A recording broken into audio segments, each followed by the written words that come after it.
katika mwanamke nampenda kuliko wote duniani wewe. Mimi niko kazi kufa kwa ajili yako pia. Mwanamke wa ndoto yangu, nataka nikuweke ndani uwe jiko. Mtoto mwenye mahabati. Sorry. Bidada. Sorry.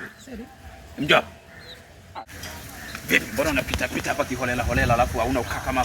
Shida nini? Kakama. Kama hivi vitu yapande moto. Usiniongeshe sauti ya kaza sauti kama mwanaume. Basi tunatafuna na mtu kama mwanaume. Unalikoromea jeshi, ndio? Hapana. Unalikoromea jeshi, unalindia jeshi? Hapana. Unakula nini? Hebu nione. Cake. Kwa nini unakula cake?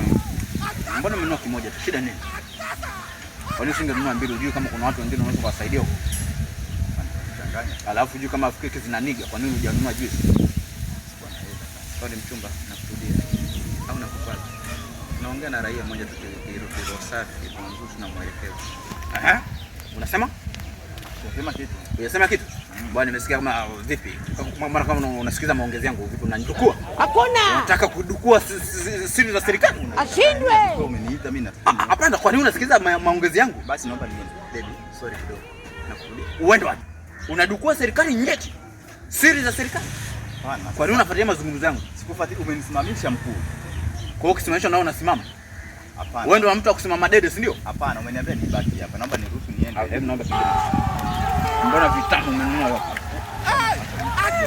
Niache kukufuatilia, si ndio? Hapana, sio hivyo. Wewe chunga sana. Sorry.